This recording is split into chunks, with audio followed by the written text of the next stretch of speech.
Apakah kalian pernah melihat pria ini? Kemungkinan besar kalian akan mengingatnya sebagai salah satu tetangga kalian. Namun, jangan tertipu dengan penampilannya, karena bisa jadi dia adalah seorang doppelganger yang sedang menyamar dan berusaha membunuh kita. Kira-kira seperti itulah premis yang ditawarkan oleh game That's Not My Neighbor, sebuah indie game garapan Nacho Sama, di mana player akan mengambil peran sebagai seorang doorman baru di sebuah kompleks apartemen. Sebagai seorang doorman, player harus memastikan apakah orang yang hendak masuk adalah benar-benar manusia atau doppelganger yang sedang menyamar. Untuk memastikan bahwa dia benar-benar manusia atau tidak, dapat dilihat dari penampilannya. Beberapa doppelganger tidak terlalu pandai dalam meniru penampilan manusia. Namun, ada juga yang sangat pandai dalam meniru. Untuk itu, player harus benar-benar teliti saat memeriksa dokumen orang yang hendak masuk. Basically, kalau game Paper Please dan juga Mandala Katalog punya anak, jika memang yakin bahwa orang yang dihadapinya adalah doppelganger, maka tekan tombol merah dan segera hubungi DDD. DDD akan mengirimkan agennya untuk menangkap sang doppelganger dan melaksanakan protokol kebersihan. Dilihat dari permukaan, game That's Not My Neighbor memiliki plot yang cukup simpel. Namun, apakah memang seperti itu? Tentu saja tidak. Melihat kalender pada ruangan kantor sang doorman, kita dapat mengetahui bahwa game That's Not My Neighbor mengambil latar waktu tahun 1955. Tahun 1955 adalah puncak dari Second Red Scare di Amerika, yaitu gelombang kedua propaganda politik tentang resiko masuknya komunisme ke Amerika Serikat. Hal ini dapat terjadi karena setahun sebelumnya Badan Keamanan Negara Uni Soviet alias KGB dibentuk, dan spionase merupakan bagian besar dari tugas mereka. Itulah salah satu alasan mengapa pembatasan perjalanan diberlakukan di berbagai wilayah Amerika Serikat terhadap warga negara Uni Soviet sejak tahun 1955. Untuk masuk, seseorang harus memberikan dokumen identitas untuk membuktikan kewarganegaraannya sebagai warga negara Amerika. Tampaknya Nacho Sama terinspirasi gaya propaganda era Perang Dingin. Misalnya, pada mode terbaru game That's Not My Neighbor yang disebut sebagai Nightmare Mode, di dalamnya, player akan memainkan versi mimpi buruk dari game ini. Semua tetangga kita digantikan dengan monster dan makhluk dunia lain. Namun, dari training tab, kita dapat melihat bahwa ini lebih dari sekedar mimpi buruk. Video tersebut memberitahukan bahwa DDD tahu persis apa mimpi buruk ini, dan bahwa kita harus menemui psikolog karena mereka terlatih untuk membantu kita menghadapinya. Skenario ini identik dengan teknik yang digunakan pada masa Perang Dingin. Bagi tentara yang mengalami trauma akibat Perang Dunia Kedua, psikiatris militer akan melakukan sesuatu yang disebut sebagai twilight sleep.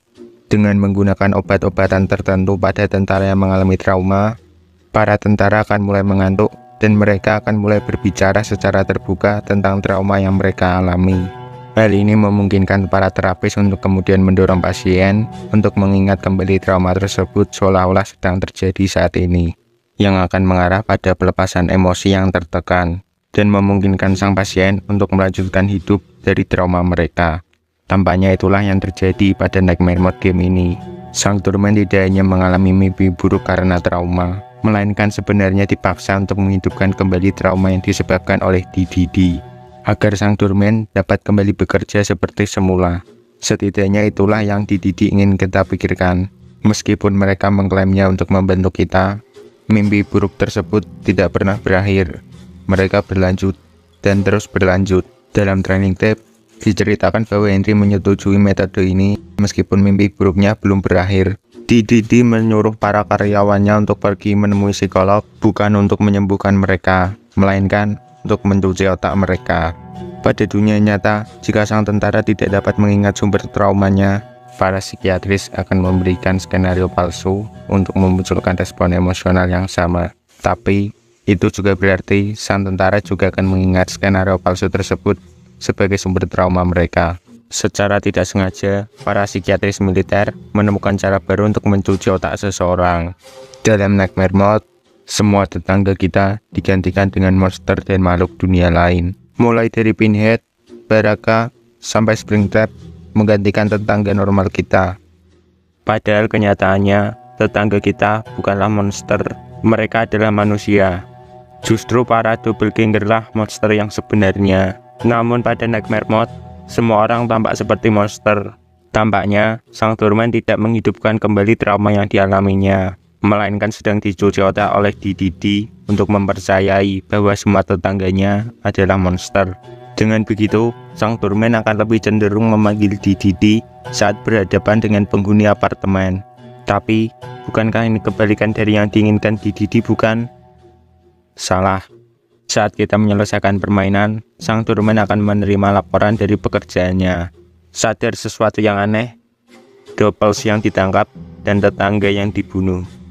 Jika sang doorman memanggil DDD saat berhadapan dengan doppelganger, maka dia akan ditangkap. Namun, jika dia adalah manusia, dia akan dibunuh.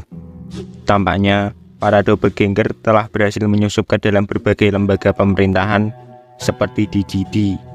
Demi memuluskan tujuan mereka, mereka mencoba menghilangkan manusia yang ditiru oleh para doppelganger agar mereka dapat dengan mudah menyusup ke dalam masyarakat. Itulah sebabnya DDD meyakinkan karyawannya bahwa tetangganya adalah monster dalam sesi terapi.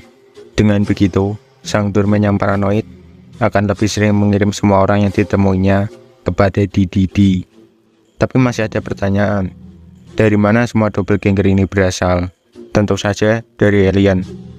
Tunggu, benarkah? Pada saat memulai game, biasanya sang doorman akan dipertontonkan sebuah training tape. Pada training tape Nightmare Mode, kita dapat melihat satu frame foto yang memperlihatkan seorang agent DDD berdiri berdampingan dengan seorang alien. Tidak hanya itu saja, pada training tape Arcade Mode, kita dapat melihat satu frame foto yang lebih sulit untuk dijelaskan. Terlihat sebuah objek yang dipenuhi dengan lubang-lubang. Dalam tiap lubang tersebut, nampak sesuatu yang terlihat seperti bayi alien. Tampaknya DDD sedang menyembunyikan sesuatu, dan kita bukanlah satu-satunya orang yang curiga akan hal itu. Karena pada Nightmare Mode, sang doorman bertemu dengan seorang pria misterius yang mengenakan tudung, dan dia memberikan sebuah catatan misterius. Tertulis, "Jangan percaya mereka," dengan simbol DDD tercoret, sebuah kode, dan link sebuah website. Membuka website, terlihat sesuatu yang nampak seperti pesan rahasia. Beruntung, seseorang di internet telah berhasil mengartikan pesan tersebut. Jika diartikan, pesan tersebut berbunyi seperti ini. Confidential Material, Trojan Horse Project, didanai oleh Departemen Militer Pemerintah. Direktur Jenderal Oswald D. Kepler. Peneliti utama Dr. Afton. Tahun pembuatan 1945. Hasil yang menonjol dari beberapa model eksperimental. Komunikasi verbal dapat ditiru dengan sempurna, apapun bahasanya. Kemampuan pemalsuan yang dapat diterima. Tekad untuk menipu. Asimilasi fisik masih harus ditingkatkan. Kapasitas untuk bertindak berdasarkan perintah masih nihil. New Project Proposal. Evolutionary Algorithm Project. Pelatihan besar-besaran model eksperimental. Kebocoran terdeteksi. Protokol darurat diaktifkan. Rencana cadangan Foundation of the Doppelganger Detection Department. Keadaan proyek saat ini aktif. Hasil proyek yang menjanjikan. Dari dokumen tersebut, kita dapat mengetahui bahwa operasi Doppelganger awalnya direncanakan sebagai operasi militer. Proyek ini disebut sebagai Trojan Horse. Dalam mitologi Yunani, Trojan Horse alias kuda Troya adalah hadiah yang diberikan oleh orang Yunani kepada orang Troya setelah orang Yunani kalah dalam pertempuran. Orang Troya melihat tindakan tersebut sebagai bentuk penyerahan.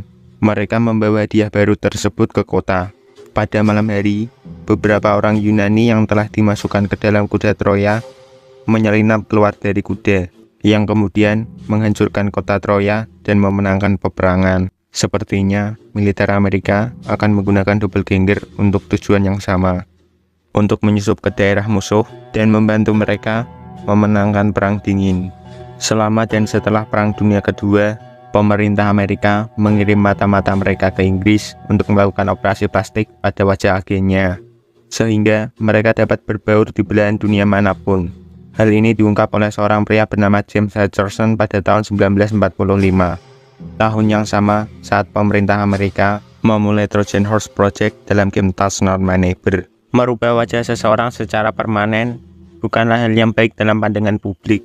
Untuk itu, pemerintah menciptakan makhluk hidup baru yang memiliki kemampuan untuk meniru orang lain, memalsukan dokumen, dan kemudian memasuki negara lain tanpa terdeteksi. Dan bagaimana cara pemerintah dapat melaksanakan hal tersebut selain menggunakan alien?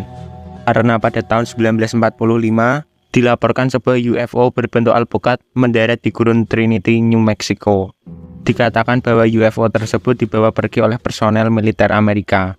Kemungkinan mereka menemukan alien hidup pada UFO tersebut yang dapat mereka gunakan sebagai bahan eksperimen penciptaan doppelganger.